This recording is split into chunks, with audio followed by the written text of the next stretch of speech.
Hello, I'm Sarah Morgan. I am the Chief Excellence Officer of Buzzaroonie LLC, a coaching and consulting company, creator and writer of the Buzz on HR blog, where I write about human resources, management, and leadership.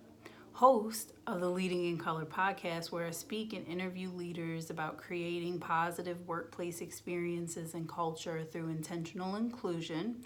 And I'm creator of the hashtag Black Blogs Matter Challenge, now in its third year. The 2019 challenge has 12 weeks of writing themes surrounding topics relating to diversity, equity, and inclusion, and its intersection with being a Black person existing and leading in the workspace.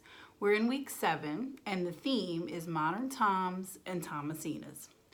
For those who may not know the terminology, a Tom is a Black man considered to be excessively obedient or servicing to white people, and it's sometimes used to describe a person regarded as betraying their culture or social allegiance. The Thomasina is the woman's version.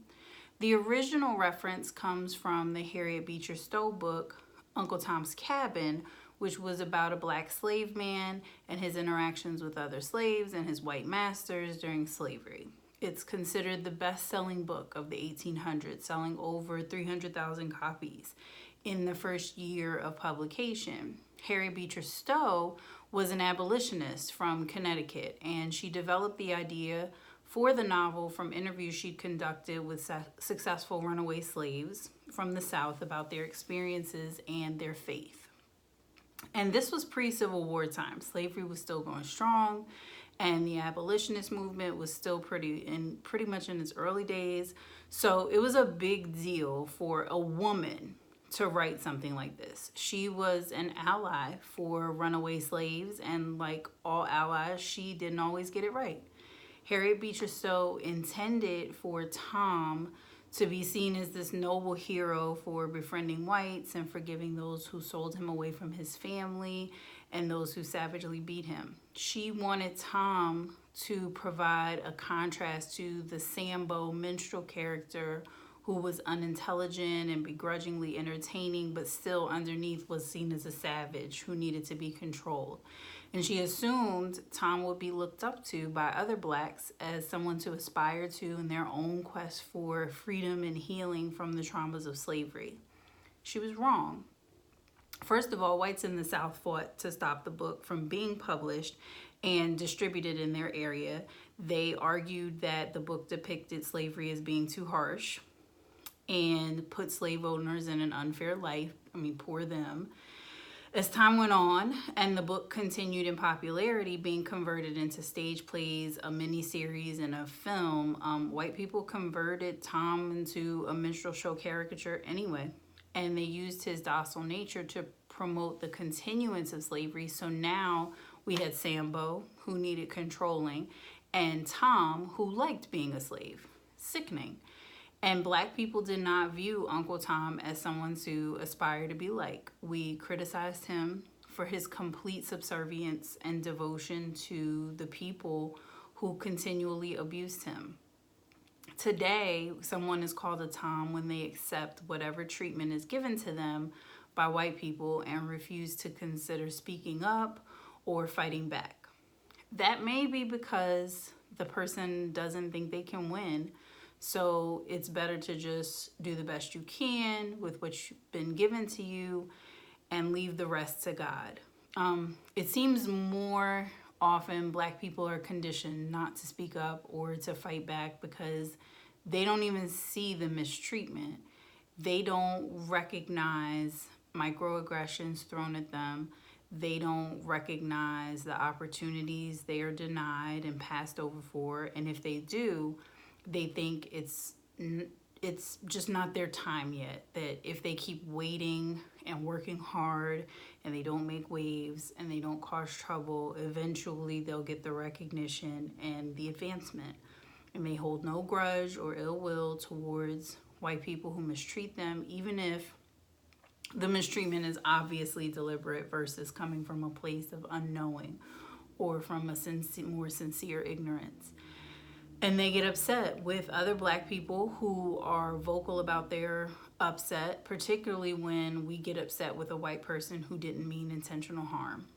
Modern Tomming is a kind of Stockholm syndrome. A bond gets built in order to survive, but then the captive person starts to feel sympathy towards their captor, and sometimes they switch sides. And at that point, someone on the outside looking in doesn't know if the captive person is playing along or has completely sold out or some blend of the two. That kind of conditioning takes a lot of active therapy to undo. Black people in this country have never received that kind of support, and we've passed down these Tom-like survival tactics from generation to generation, and we fight amongst each other about when and where and how and why we should go along to get along when we feel wronged at work or while shopping or by the police. I don't know the right answer.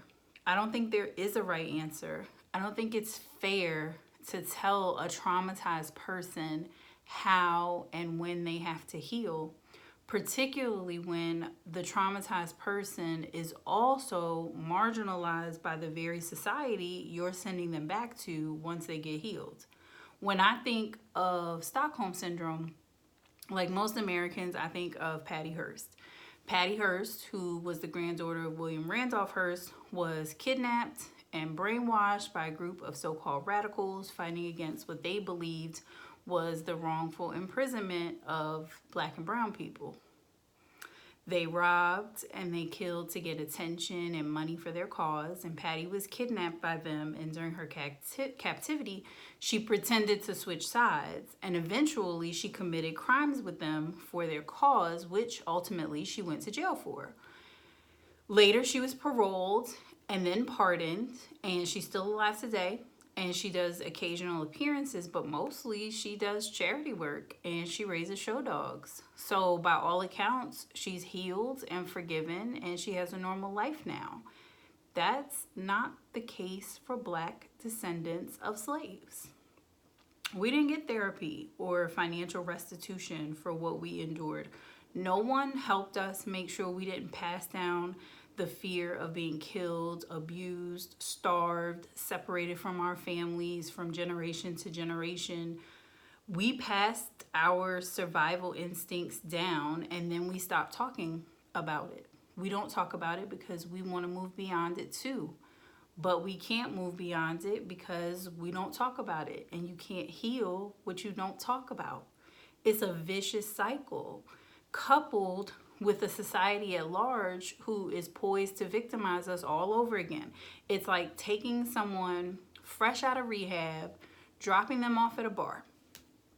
Either that person is going to relapse or that person is going to cause a different trauma from fighting the urge when they're so new to sober living. People in recovery usually go to like some kind of transitional housing so they get used to sober living and they're instructed to avoid triggers altogether.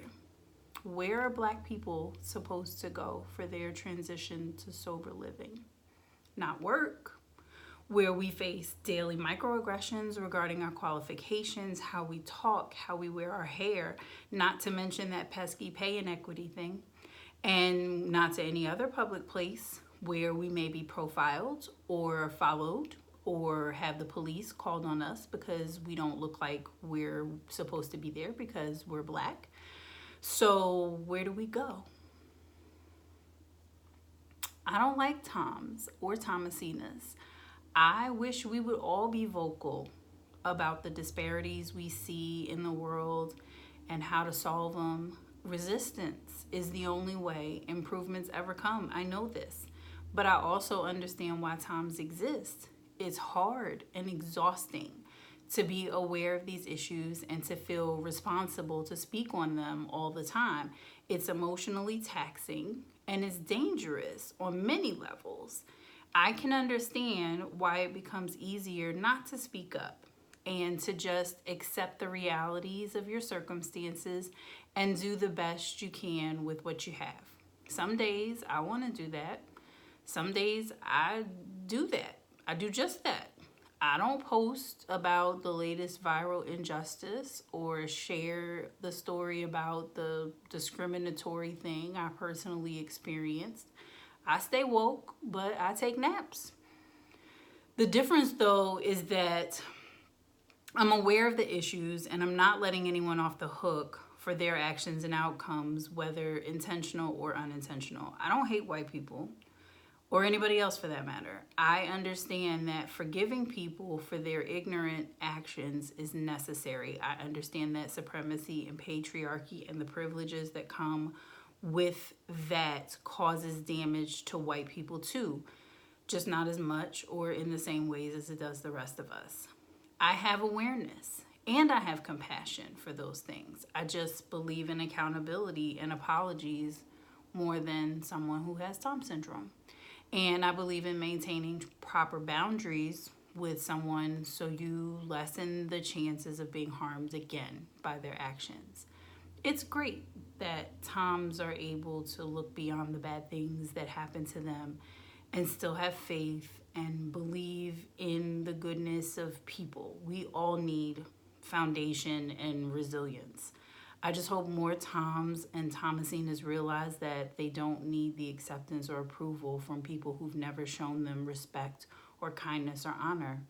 I hope Toms and Thomasinas realize it's okay to forgive and to remove the person from their life so that that person cannot continue to inflict new damage and open old wounds. That's all. Thank you for listening. I hope you'll subscribe to my YouTube and keep watching. I hope you'll follow and engage with me on Twitter and Facebook and Instagram. You can find me at The Buzz on HR. Once again, I'm Sarah Morgan. Have a great week. See you next time.